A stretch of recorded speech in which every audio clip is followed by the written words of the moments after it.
नमस्कार दोस्तों, मैं स्मित मिश्रा स्वागत करता हूं एक बार फिर से आप सभी का एमजेटी एजुकेशन में। तो सबसे पहले तो एक बार फिर से आप सभी को स्वतंत्रता दिवस की बहुत बहुत शुभकामनाएं। स्वतंत्रता दिवस के अवसर पर पीएम मोदी जी लाल किले पर स्पीच दिए। इस स्पीच में क्या कुछ खास बातें रहीं, कौन कौन सी योजनाओं का अनाउंसमेंट इन्होंने किया है, भारत के संदर्भ में आगे आने वाले कुछ सालों में क्या क्या अनाउंसमेंट होंगी, क्या क्या बड़ी चीजें आएंगी, इन सबको हम लोग देखेंगे इस वीडियो में। यानी कि कहें कि प्रधानमंत्री जी के जो 90 मिनट का स्पीच था, भाषण था, उसका पूरा निचोड़ मैं आपके सामने लेकर आया हुआ हूं। तो अगर आप किसी एग्जाम की तैयारी कर रहे हैं तब भी आपके लिए इंपॉर्टेंट है, और आप एक भारतीय नागरिक हैं तो आपके लिए तो इंपॉर्टेंट वैसे भी है। तो इस वीडियो में बहुत कुछ जानकारियां मिलने वाली हैं, इन तक बने रहिएगा और आई होप आपको पसंद आएगा।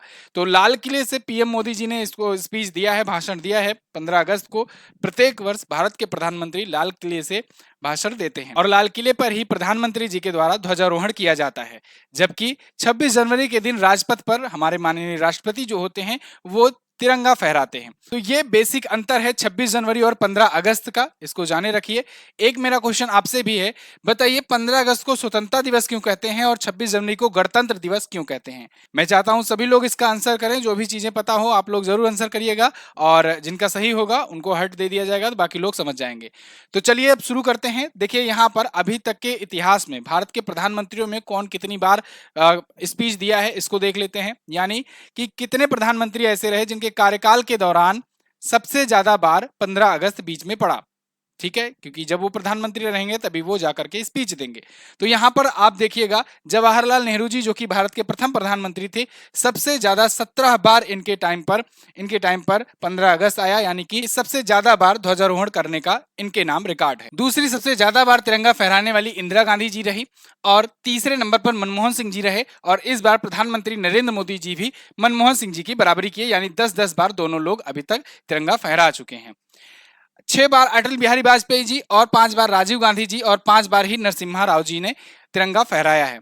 यहां पर जब भी मैं तिरंगा फहराने की बात कर रहा हूं तो समझिएगा, दो टाइप से भारत में तिरंगा फहराए जाते हैं। एक तो होता है फ्लैग होस्टिंग, यानी कि ध्वजारोहण, जब 15 अगस्त को होता है, जैसे कि मैंने अभी आपको शुरुआत में बताया।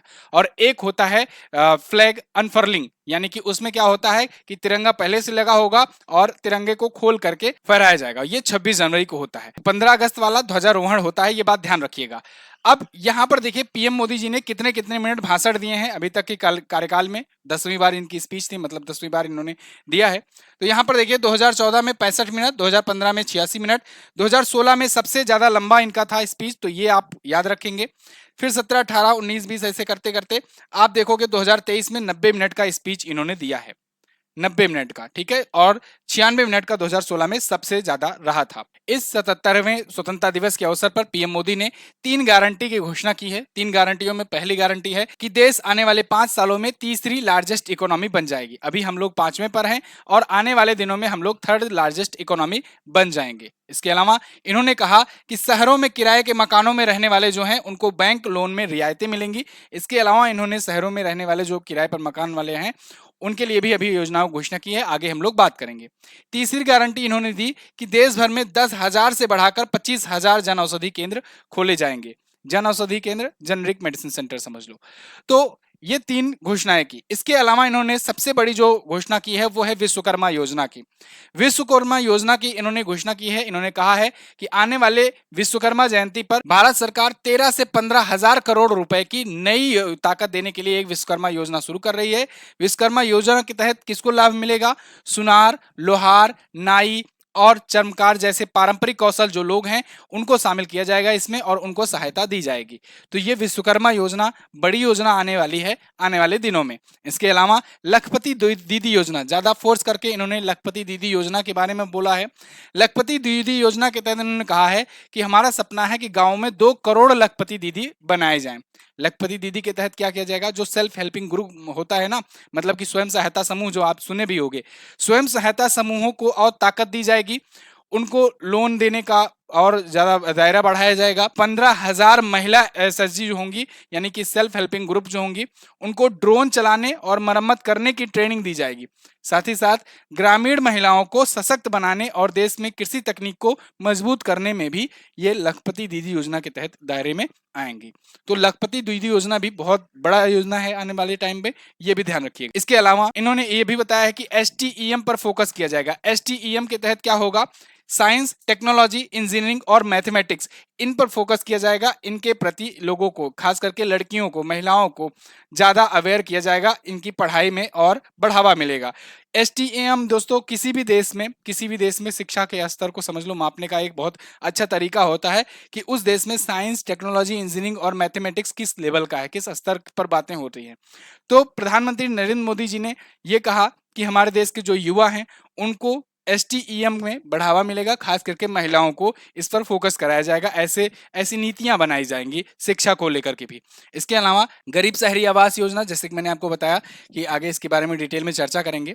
देखिए, गरीब और मिडिल क्लास के जो लोग हैं इनके लिए बात किया गया है कि जो कमजोर आय वर्ग के हैं यानी EWS के हैं, निम्न आय वाले हैं, LIG हैं, इनके परिवारों के लिए प्रधानमंत्री ने कहा है कि इनकम टैक्स में छूट बढ़ेगी। इसके अलावा गरीब और मिडिल क्लास के लिए जो लोग शहरों में घर लेना चाहते हैं, जो लोग शहरों में किराए पर घर लेकर के रहते हैं, तो उनको काफी ज्यादा मदद मिलेगी, को लोन मिलेगा जिससे वो खुद का आवास ले सके EMI वगैरह पर। एक प्रधानमंत्री गरीब शहरी आवास योजना भी इसके तहत लॉन्च की गई थी। अब इसी को और ज्यादा एम्पावर किया जाएगा।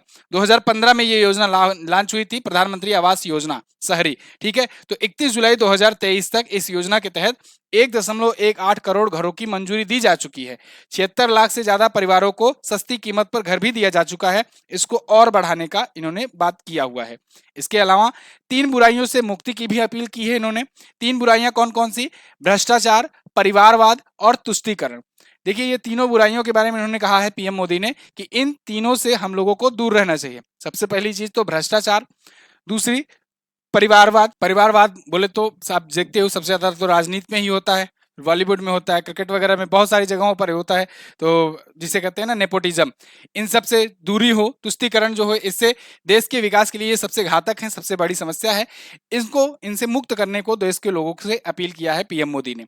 साथ ही साथ क्योंकि भारत जो है 2047 तक विकसित बनेगा, ये इन्होंने बार बार इसके बारे में जिक्र किया हुआ है। तो जब भारत जो है ये विकसित बनेगा तो इसमें विकसित बनाने में इन्होंने ये भी कहा है कि सरकार का तो योगदान रहे ही रहे, साथ ही साथ जनता का भी योगदान रहे। जनता जो है वो भी मिल करके देश को विकसित बनाने में अपना जो भी योगदान दे सकते हैं, जो भी कंट्रीब्यूशन कर सकते हैं वो करें, क्योंकि इससे माइनॉरिटीज को मौके नहीं मिल पाते हैं। माइनॉरिटीज जो है वो ऊपर उठ नहीं पाते हैं, चाहे वो गरीब हो, पिछड़े हो, आदिवासी हो, पसमंदा मुसलमान हो, इन सब से इनका हक छिन जाता है इनसे। इसके अलावा PM मोदी ने यह भी कहा है कि आने वाले टाइम पर हम लोग जो भी फैसला लेंगे, आने वाले टाइम पर जो भी चीजें होंगी, जो भी फैसले लिए जाएंगे, वो आने वाले भारत में 1000 सालों तक भारत की दिशा निर्धारित करने वाले होंगे। इसीलिए हम लोगों को इतने बड़े थिंकिंग के साथ जो भी लेना है, फैसले लेना है, जिससे भारत का विकास एक लॉन्ग टर्म के लिए भारत जो है हमेशा ये टॉप पर बना रहे। इसके अलावा कुछ और बातें इन्होंने की, जैसे कि महंगाई को कम करने का प्रयास लगातार जारी रहेगा। 2047 तक विकसित देश बनने का लक्ष्य है। अगले 5 सालों में भारत की अर्थव्यवस्था दुनिया की तीसरे नंबर पर आएगी। 1000 साल तक अपनी दिशा निर्धारित करने वाले फैसले होंगे, ठीक है। तो ये थी दोस्तों PM मोदी जी की लाल किले से की गई स्पीच में कुछ प्रमुख अंश, जो समझ लो इंपॉर्टेंट है, आपके जानने लायक जो चीजें हैं। आई होप आपको ये कंटेंट पसंद आया होगा, वीडियो पसंद आई होगी। अगर आपको ये कंटेंट पसंद आता है तो प्लीज लाइक और शेयर करके हमारा सपोर्ट कीजिए। चैनल पर अगर आप नए आए हैं, चैनल को सब्सक्राइब जरूर कीजिएगा। ऐसी ही इंफॉर्मेटिव वीडियोस आपको यहाँ पर मिलती रहती हैं। इसके अलावा जो लोग किसी भी एग्जाम की तैयारी कर रहे हैं, प्रिपरेशन कर रहे हैं, तो उनके लिए MJT एजुकेशन पर बहुत ही भारी डिस्काउंट दिया जा रहा है। 76% का डिस्काउंट दिया गया है, क्योंकि 76 साल हम लोग के पूरे हो चुके हैं और इस बार हम लोग 77वां स्वतंत्रता दिवस मना रहे हैं। तो आपको कूपन कोड यूज करना है India 76 MJT ऐप पर जाकर के। आप किसी भी कोर्स को लेना चाहें, किसी भी एग्जाम की अगर प्रिपरेशन कर रहे हैं, तो ऑलमोस्ट सभी एग्जाम्स के यहाँ पर वीडियो कोर्सेज अवेलेबल हैं, क्वालिटी कोर्सेज अवेलेबल हैं, और वो भी बहुत कम दाम में। आप मतलब कि समझ लो ना के बराबर प्राइस पे करके यहाँ पर आप चीजों को पा सकते हो, हाईएस्ट क्वालिटी कंटेंट पा सकते हो। जितने लोगों ने अभी तक कोर्स लिया है सब लोग संतुष्ट हैं, सबको अच्छा लग रहा है।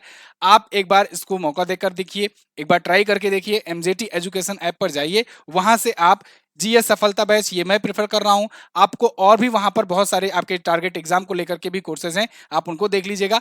जैसे आपको GS अगर पढ़ना है तो आप GS सफलता बैच 2.0 ले लीजिएगा, क्योंकि अभी ये 999 का कोर्स जो है 76% डिस्काउंट के साथ ये आ गया है 239 में।